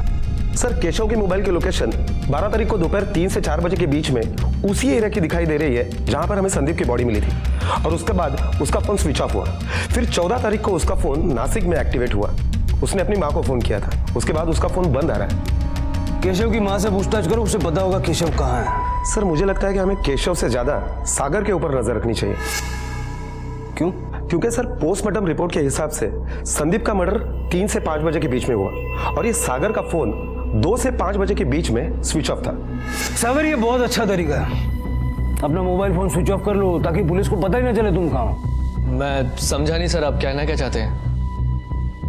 समझने और समझाने के लिए तो यहाँ बुलाया है, क्योंकि इतना तो हम समझ गए हैं कि अपने परिवार की जमीन बेचने के तुम खिलाफ थे और इसी बात को लेकर तुम्हारा संदीप के साथ झगड़ा भी हुआ था। हाँ हुआ था, तो इसका मतलब मैं अपने भाई का खून कर दूंगा? ऐसे तो गायत्री भाभी भी खिलाफ थी जमीन बेचने के। तेरी गायत्री भाभी उस दिन पूरा दिन तेरी माँ, बहन और तेरी संध्या भाभी के साथ घर पर थी और वो माइल्ड बियर नहीं पीती, तुम पीते हो। हाँ पीता हूँ, तो उससे क्या साबित होता है? संदीप ने 2 स्ट्रॉन्ग बियर के साथ 2 माइल्ड बियर खरीदी थी। तुम संदीप के साथ बियर पीने गए, लेकिन पहले अपना मोबाइल फोन स्विच ऑफ कर लिया, फिर उसके साथ बैठ के बियर पी, उसको मारा। नहीं सर, मैं तो फिल्म देखने के लिए गया था सर। मेरे फोन की बैटरी कम थी, इसलिए वो अपने आप ही बंद हो गया था। इंस्पेक्टर साहब, आप ये क्या कर रहे हैं? मैंने आपको कहा था ना, जमीन का हिस्सा दे दूंगी और चाहे तो और देती हूँ, लेकिन मेरे बेटे को क्यों परेशान कर रहे हैं? माता जी अब ध्यान से सुन लीजिए, हम मानते हैं कि आपके पास बहुत जमीन है, लेकिन अगली बार अगर आपने इस तरह से जमीन ऑफर की तो पुलिस वाले को रिश्वत देने के जुर्म में आपको अंदर करवा दूंगा। दूसरी बात, हम अपना काम कर रहे हैं, आपके बेटे को परेशान नहीं कर रहे हैं। देख रही हूं मैं क्या करे आप। संदीप के बाद यही तो मेरा सहारा है और आप उसे भी। मुझे आपकी जांच पे भरोसा नहीं है, मुझे सीबीआई जांच चाहिए, मुझे उनके साथ बात करना है। आपको जो ठीक लगता है आप कीजिए, लेकिन हम हमारा इन्वेस्टिगेशन हमारे तरीके से करें। और सागर, जो कुछ भी तुमने कहा है उसको हम वेरीफाई करेंगे। अगर कुछ छुपाया है या कुछ झूठ बोला है तो फिर कोई बचा नहीं पाएगा। त्रिवेणी, उस दुकानदार ने हमें बताया कि संदीप ने वहां से बियर खरीदी और 2 बजे के आसपास वो घर की तरफ जाने के लिए निकला। हाँ सर, संदीप भाव आए थे, लेकिन उनके हाथ में बियर नहीं था और वो थोड़ी देर में ही चले गए थे वहां से। सागर भी उसके साथ गया था? सर मैंने बाइक की आवाज सुनी थी, उनके साथ कौन गया ये नहीं देखा था मैंने। हो गई तसल्ली? सागर उसके साथ नहीं गया था।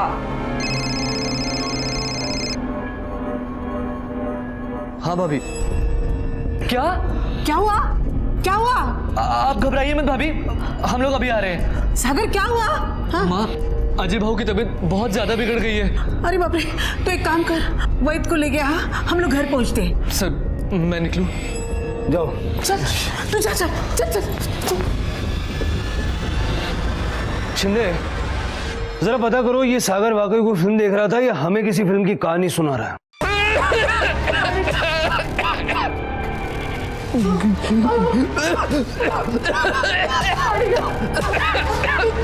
तू जा यहाँ से। अजय, अजय तू घबरा मत। अरे वही कहाँ रहा है? हाँ सागर गया है उन्हें लाने। हाँ अजय, गायत्री काढ़ा पिलाओ उसको। कैसे पिलाओ भाई, कैसे पिलाओ? खास कर हालत खराब हो गई है उनकी। अभी पाया पड़ते, प्लीज किसी अच्छे डॉक्टर के पास ले जाइए उन्हें, प्लीज आई प्लीज। आइए डॉक्टर साहब, वो मेरे बड़े भाई हैं, उन्हें टीबी है, उनकी हालत बहुत बिगड़ चुकी है। सागर, मैंने वैद को लाने को कहा था। ये किसको उठा के लाए? चल नहीं ये कौन? आई तू सागर, तुझे पता नहीं, ऐसे ही अंग्रेजी डॉक्टर के गलती से तेरे बाबा मर गए थे। आई एक डॉक्टर गलत निकला इसका मतलब ये नहीं कि हर डॉक्टर गलत होगा। आई तू बाहर चल आई। अरे नहीं, वो मार देगा अजय को। अजय, इसका इलाज मत लेना। अजय, दरवाजा लगा। देखिए, मैंने दवाइयाँ तो लिख दी हैं, लेकिन आपके भाई की हालत बहुत बिगड़ चुकी है। अगर आप उनको हॉस्पिटल में एडमिट करवाएंगे तो उनका इलाज अच्छे से हो पाएगा। जी डॉक्टर, अभी तो मैं ये दवाइयाँ उन्हें दे देता हूँ। दिखाए डॉक्टर को, हो गई मनमानी, लेकिन मैं अजय को अंग्रेजी दवा खा के मरने नहीं दूंगी, समझे?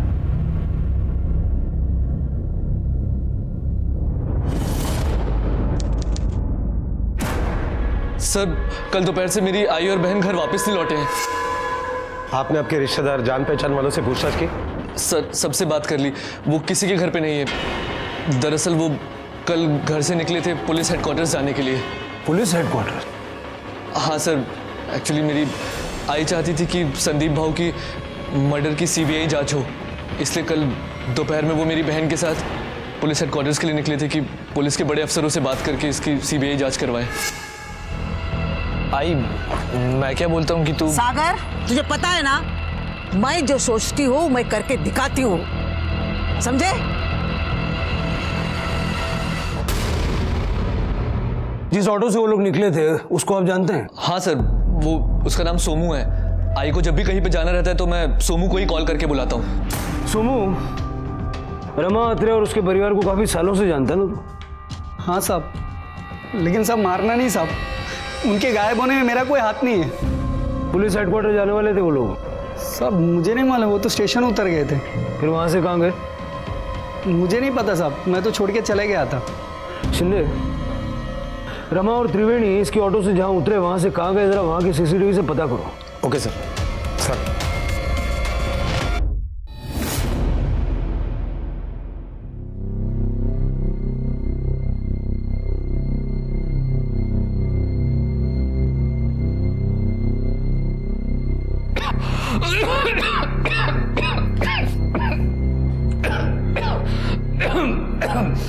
अरे सागर, आवाज तू? आई का कुछ पता चला? नहीं। अरे ये क्या करते हो आप? हाँ, आपको एक बार बोला वो समझता नहीं है। रूम से बाहर क्यों आया? कितनी बार बोला अंदर रुकिए? हाँ, आई इस तरीके से तो बच्चों में भी इन्फेक्शन फैलेगा। अंदर जा। आओ, आपको समझ में नहीं आता? आपको सही इलाज तो करवाना नहीं है, बस आई की सुनते रहते हो, उन्हीं की मानते हो, और इस तरीके से बाहर आकर बीमार हूँ, पर ये मत भूल के तेरा बड़ा भाई हूँ। मेरे सामने ऊंची आवाज करके बोलना बंद कर, समझो? ये क्या कर रहे हैं आप? छोड़िए उन्हें, छोड़िए। बराबर देख रहा हूँ तुम दोनों को, बहुत सुर से सुर मिल रहा है ना तुम्हारा।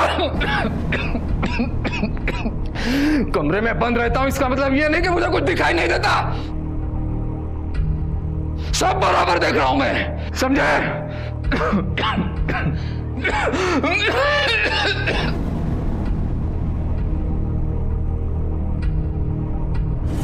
पहले संदीप की हत्या और अब रमा और उनकी बेटी त्रिवेणी का अचानक गायब होना। रमा अपने बेटे के हत्यारे का पता लगाना चाहती थी, तो क्या रमा के ऐसे गायब होने की वजह उसकी बेटी की हत्या से ही जुड़ी थी या फिर सच्चाई कुछ और थी? सर, सागर झूठ बोल रहा है कि 12 तारीख को फिल्म देखने गया था। मैंने वहाँ का सीसीटीवी फुटेज भी चेक किया है, उसमें सागर कहीं नजर नहीं आया। ले आओ सागर को, अब पिक्चर उसे हम दिखाते हैं। सर, आप लोग बार बार मुझे क्यों बुलाते हैं? क्योंकि तू एक बार में सच नहीं बोलता है, कुछ ना कुछ छुपाता है। नहीं सर, मैंने कुछ नहीं छुपाया। 12 तारीख को तू पिक्चर देखने गया था ना, उसकी कहानी सुननी थी तुझसे, सुना। चल सर, वो कहानी याद नहीं आ रही? चल मैं सुना देता हूँ। एक बार क्या होता है, 3 भाई रहते हैं, उनके बीच जमीन को लेकर झगड़ा होता है, लेकिन वो लोग बियर साथ में पीते हैं। अब छोटा भाई एक दिन मझले भाई को ले जाता है और बियर पिलाता है, और बियर पिला के उसको मार डालता है। अब वो जो मझला भाई था ना, वो संदीप था, और छोटा भाई तू। नहीं सर, मैंने भाऊ को नहीं मारा सर। जब तेरी आई को इस बात का शक होने लगा तो तूने उसको और तेरी बहन को दोनों को गायब कर दिया। नहीं सर, मैंने कुछ नहीं किया सर। ये पिक्चर वाली झूठी कहानी क्यों सुनाई? सर झूठ इसलिए बोला क्योंकि मैं उस दिन अपनी गर्लफ्रेंड के साथ था, उसके घर में। फिर से नई कहानी शुरू कर दिया। मेरा यकीन कीजिए सर, दरअसल मेरी गर्लफ्रेंड दूसरी जात की है, इसलिए मैं ये बात छुपा कर रखता हूँ। अगर आई को पता चलता तो वो बहुत नाराज होती सर। इसलिए आई को गायब भी कर दिया कि जब आई को पता ही नहीं चलेगा तो वो नाराज कहाँ से होगी, है ना? क्या किया उसके साथ, कहाँ है वो बोल। नहीं सर, मैंने कुछ नहीं किया सर उसके साथ। आप चाहे तो मेरी गर्लफ्रेंड से पूछ सकते हैं, मैं उसी के साथ था। तुम्हारा और सागर का रिश्ता कितने सालों से है? सर यही करीब 2 सालों से। सागर ने बताया कि 12 तारीख को तुम और सागर दोनों फिल्म देखने गए थे। नहीं सर, 12 तारीख को हम फिल्म देखने नहीं गए थे। वो एक्चुअली मेरे घर आया था, हम साथ में थे। पुलिस से ऐसा कहने के लिए सागर ने तुम्हें सिखा के भेजा है? नहीं सर, ऐसा कुछ नहीं है, मैं सच कह रही हूँ।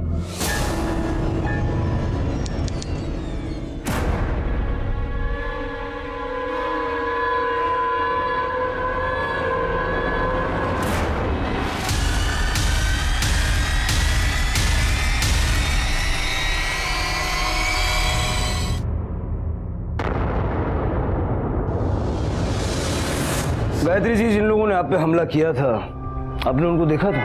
नहीं सर, उन्होंने हेलमेट पहना था।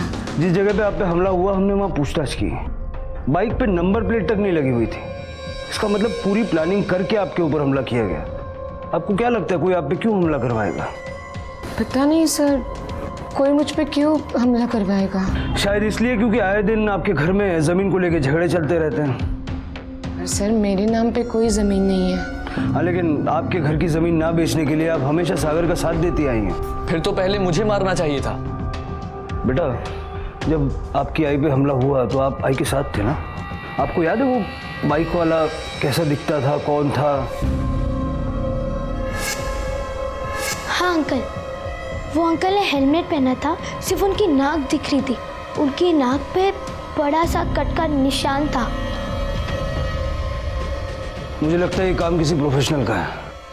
पता करो कोई ऐसा हिस्ट्री शीटर है क्या जिसकी नाक पे निशान हो। Yes sir. सॉरी अजय, तुम्हारी तबीयत खराब है, लेकिन तुमसे कुछ सवाल पूछना है। हाँ सर, पूछिए। तुम्हारी बीवी को मरवाने की कोशिश किसने की होगी? तुम्हें शक है किसी पे? साहब, ये 4 दीवारें ही मेरी दुनिया है, मैं शक भी कैसे करूं किसी पर।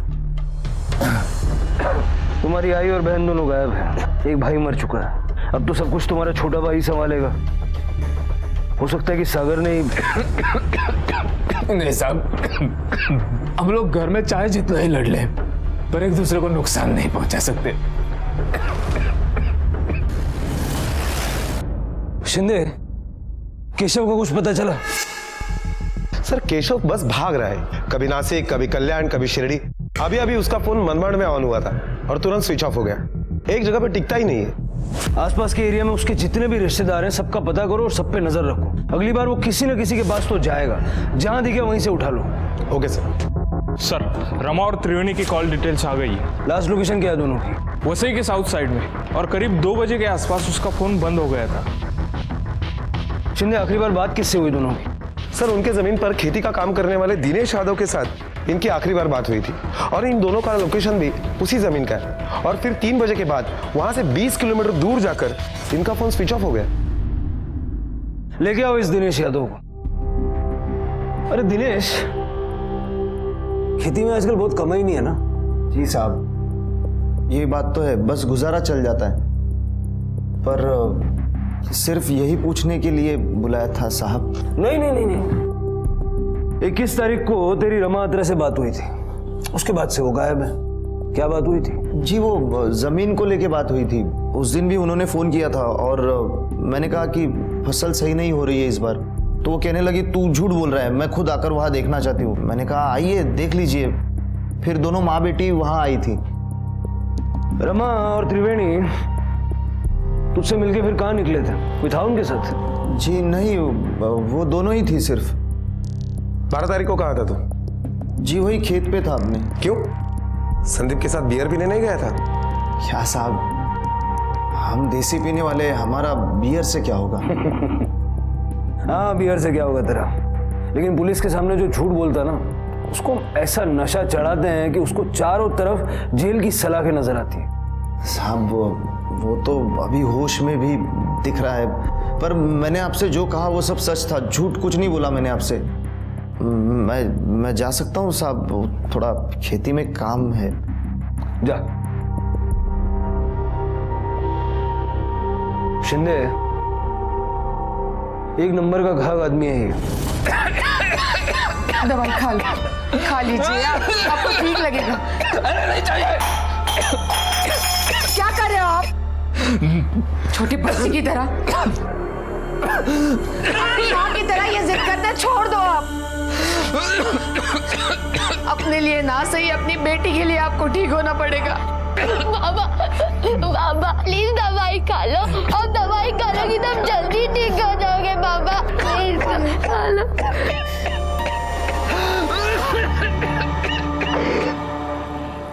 सर ये देखिए, हिस्ट्री शीटर है, सुपारी किलिंग, धमकी देना, ये इसके काम है। भूरा नकटा नाम है इसका। भूरा नकटा? हाँ सर। ये नाम तो मैं पहली बार सुन रहा हूँ। हाँ सर, क्योंकि ये आदमी हमारे एरिया का नहीं है, नासिक का है। गायत्री की बेटी रिया ने भी ऐसे निशान वाले आदमी के बारे में बताया था। हो सकता है कि जो गायत्री को मरवाना चाहता था उसने इसे नासिक से यहाँ बुलवाया। सर मैंने नासिक पुलिस से इंक्वायरी की, उन्होंने कहा कि ये तड़ीपार है, और हमारे खबरों से ये भी खबर मिली है कि ये अभी यहाँ वसई में है। उठाओ इसको।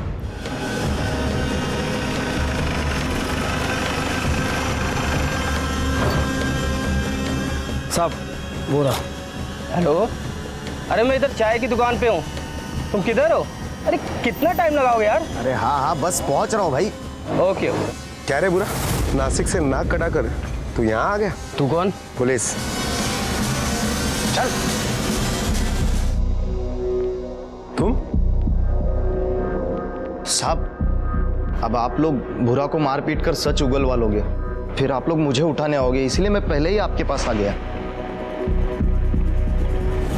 तेरी ईमानदारी देख के तुझ पे शक हो रहा है। साहब मैंने सुना है कि सच बोलने पर पुलिस सजा में रियायत देती है। बस साहब सच यही है, मुझे गायत्री भाभी को मारने के लिए पैसे दिए गए थे। और तूने भूरा नकटा को सुपारी दे दी? हाँ साहब, मरवाने की कोशिश तो की थी, और अगर पकड़ा गया तो बड़ा केस भी नहीं लगेगा। किसने कहा तुझे ये सब करने के लिए?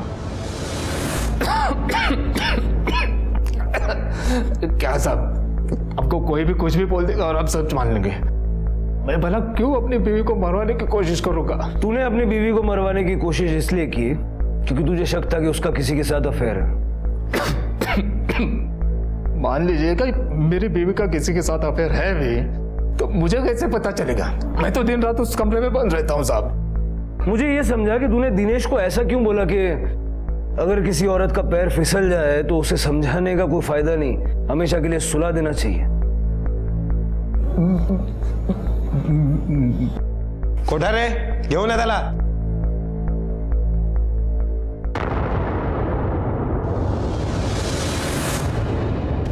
नहीं नहीं भैया, ये हमसे नहीं हो पाएगा। और अब गायत्री भाभी को क्यों? दिनेश, औरत का पैर एक बार फिसलने लगे ना तो उसे समझाने का कोई फायदा नहीं है, उसे सुला देना चाहिए हमेशा के लिए। नहीं नहीं तो ये मेरी सोने की चैन है, सोने की है, और तू जिस जमीन पर काम कर रहा है ना वो भी तेरे नाम कर दूंगा। देख अब ना मत बोल। वो सच है।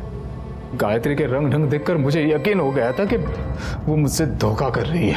और इसीलिए तुमने संदीप को मारने की प्लानिंग बनाई, क्योंकि तुम्हें शक था कि गायत्री का अफेयर संदीप के साथ है।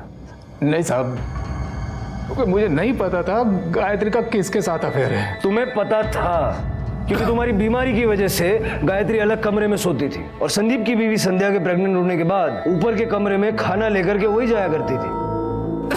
अरे इससे ये कहाँ साबित होता है साहब कि उन दोनों में अफेयर था? तुम जैसे शक करने वालों को सबूतों की जरूरत कहाँ होती है? इसी शक के चक्कर में तुमने संदीप को मारने की प्लानिंग बनाई और इसीलिए उसके साथ बियर पीने का प्रोग्राम बनाया। संदीप, इस कमरे में बंद रहते रहते मैं मर रहा हूं।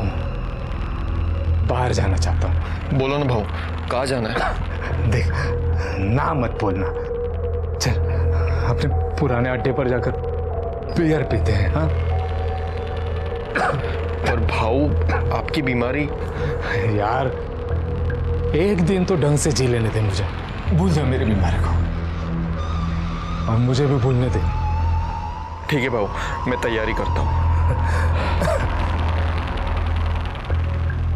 2 बजे के आसपास संदीप ने बियर खरीदी, 2 स्ट्रॉन्ग 2 माइल्ड, क्योंकि तुम पहले माइल्ड बियर पिया करते थे। अरे साहब, मैं आपका पागल दिखता हूँ क्या? इस बीमारी को लेके मैं बियर पीऊंगा? तुमने बियर पी नहीं, पीने का प्रोग्राम बना है। संदीप ने बियर खरीदने के बाद तुम्हें फोन किया। हाँ संदीप। हाँ अजय भाऊ, हाँ मैं बियर लेकर आया हूँ, आप बाहर आइए। तो एक काम कर, घर के पीछे आ जा, मैं वहीं आता हूँ। और फिर अपना मोबाइल घर पर छोड़कर तुम पीछे के दरवाजे से चुपचाप संदीप के साथ रेलवे लाइन की तरफ निकल गए। और जब संदीप को नशा हो गया तो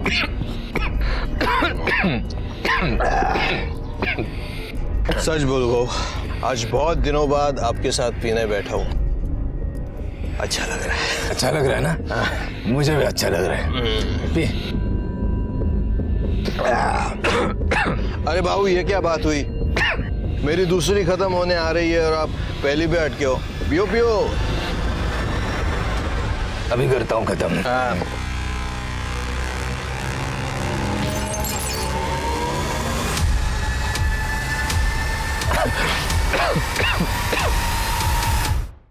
उसके बाद तुमने संदीप की बाइक वहां से उठाई होगी, घर के पीछे आकर बाइक को पार्क कर दिया, पिछले रास्ते से घुस के अपने कमरे में चले गए, चप्पल को साफ कर लिया और ऐसा दिखावा किया जैसे तुम्हें कुछ पता ही नहीं। नहीं साहब, मैं ऐसा कमीना भी नहीं हूं कि अपने भाई का खून कर दूं, वो भी सिर्फ शक के आधार पर। लेकिन सिर्फ शक के आधार पर तुमने अपनी बीवी को मरवाने की कोशिश तो की, है ना? लेकिन साहब, इस शक के आधार पर मेरे खिलाफ मेरे भाई को मारने का कोई केस नहीं बनता है, तो इन सब बातों का कोई फायदा है नहीं। गायत्री की हत्या की कोशिश के सबूत तो मिले हैं, तो उसकी सजा तो तुझे पक्का मिलेगी। और एक बात और समझ ले, संदीप की हत्या की जांच अभी खत्म नहीं हुई। ये दिनेश खुद आया, इसने सब सच बता दिया। इसकी सच्चाई मुझे जरा खटक रही है। चलिए इसका सीडीआर निकलवाओ। Okay sir. आइए गायत्री जी। सर क्या हुआ? अचानक मुझे ऐसे यहाँ बुला लिया? आपको मरवाने की कोशिश आपके पति ने की और ये माना भी कि उन्हें ऐसा शक था कि आपका किसी के साथ अफेयर था। अब आपके घर में तो 2 ही आदमी थे, सागर और संदीप।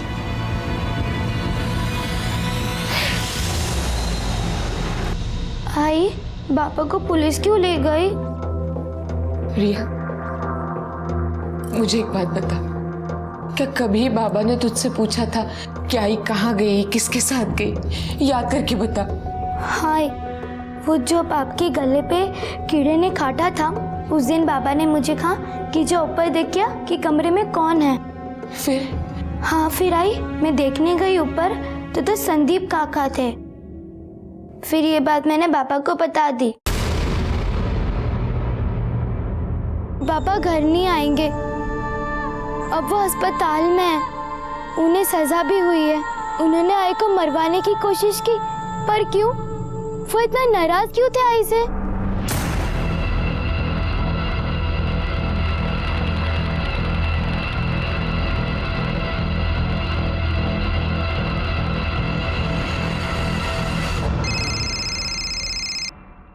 हेलो।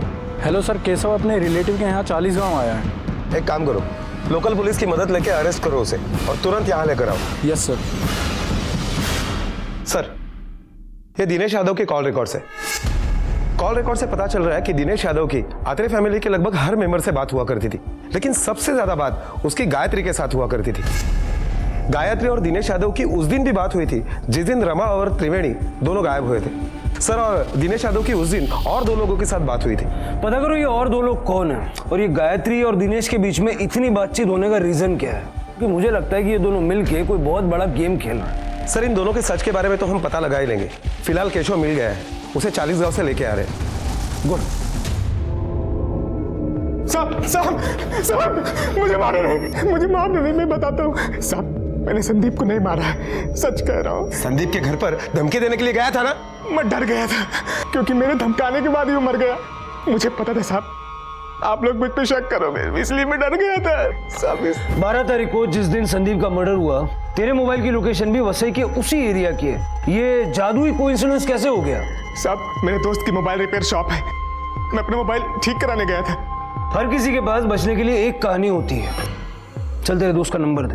हाँ साहब 9820774415। शिंदे इसकी कहानी क्रॉस चेक करो। शिंदे जो दिनेश के सीडीआर में 2 नंबर मिले थे उनकी डिटेल्स मिली? सर कल तक मिल जाएगी। सर रमा और त्रिवेणी जिस दिन गायब हुए थे उस दिन दिनेश यादव की गायत्री के अलावा जिन 2 लोगों के साथ बात हुई थी उनके कॉल डिटेल्स आ गए। सर ये देखिए, ये एक नंबर है 8877, ये नंबर तो फिलहाल बंद आ रहा है, और ये दूसरा नंबर 9872, ये नंबर दिनेश यादव के दोस्त रवि का है। सर दिनेश यादव ने रवि को 21 तारीख को सुबह फोन किया था उसकी माँ की दवाई के पर्चे के बारे में पूछने के लिए। माँ की दवाई का पर्चा क्यों? क्योंकि सर उसकी माँ की दवाई के पर्चे में नींद की दवाई की प्रिस्क्रिप्शन थी। और ये दूसरा 8877 वो किसका है? सर ये नंबर पवन सोलंकी नाम के आदमी का है, ये आदमी तांत्रिक है। उठाओ इसको।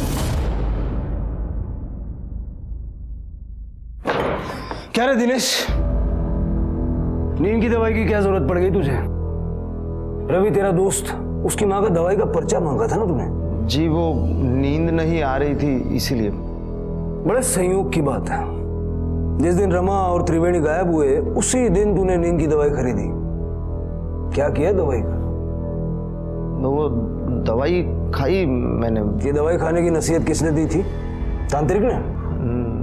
नहीं साहब, वो फोन किया था उसको, पर बारिश कब गिरी ये पूछने के लिए फोन किया था। अप्रैल के महीने में बारिश का इंतजार कर रहा है? हाँ ले गया उसको। कोठा रे घेऊन ले त्याला, चल। अब सब कुछ सीधा सीधा सच सच बताएगा या मार खा के बताएगा? बताता हूँ साहब।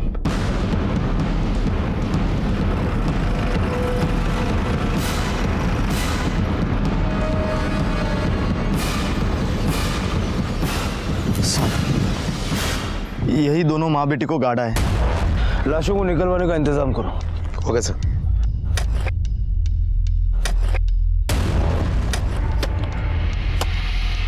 रुको, निकालो उसे बाहर।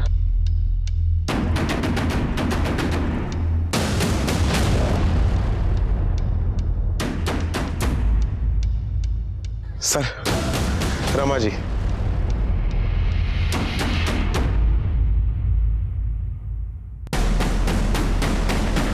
सर त्रिवेणी। कितने पैसे मिले थे ये सब करने का? 6 लाख मिले थे साहब। किसने दिया? पहले आप मेरे पापा को ले गए, अब मेरी आंखों क्यों लेके जा रहे हो? छोड़ दो मेरी आंखों।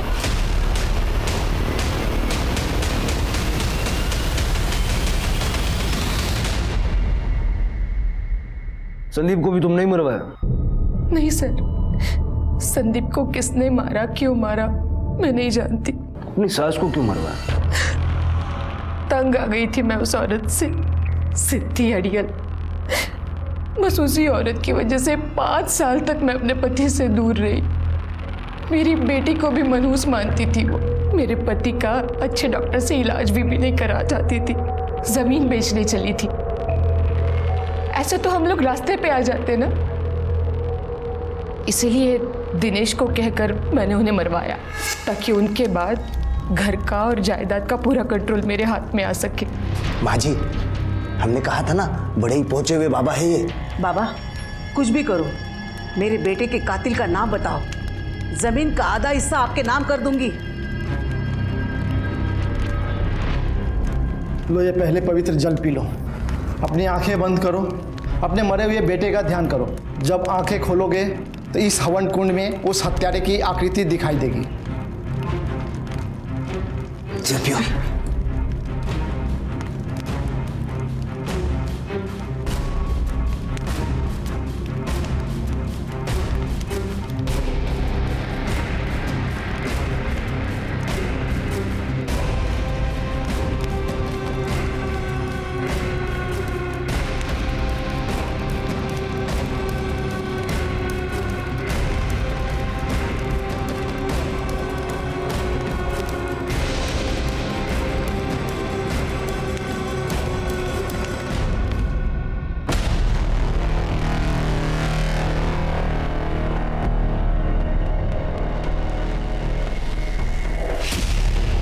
तुम्हारी सास से तुम्हें प्रॉब्लम्स थी, त्रिवेणी को क्यों मरवाया? त्रिवेणी उनके साथ थी इसलिए मारी गई। अब तुम्हारी अपनी जिंदगी का कंट्रोल भी तुम्हारे हाथ में नहीं रहा। क्या मिला ये सब करके? मेरी आई सब ठीक करना चाहती थी, लेकिन जो तरीका उन्होंने चुना वो गलत था। और आज क्या हुआ? सब गलत हुआ, उनके साथ भी, मेरे साथ भी। संदीप की हत्या किसने की, ये गुत्थी आज भी उलझी है।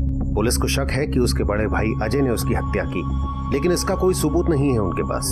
दिनेश और दिनेश की मदद करने वाले तांत्रिक पवन सोलंकी को रमा और उनकी बेटी त्रिवेणी की हत्या के लिए उम्र कैद की सजा हुई। कहते हैं जमीन में आप जो बोते हैं अंत में वही काटते हैं, और इन सभी अपराधियों के साथ भी वही हुआ। जिस गुनाह के बीज उन्होंने बोए उसी की सजा वो काट रहे हैं। क्राइम पेट्रोल्स के और भी दिलचस्प कहानी देखने के लिए हमारे चैनल को सब्सक्राइब करें और बेल आइकॉन दबाना न भूलें।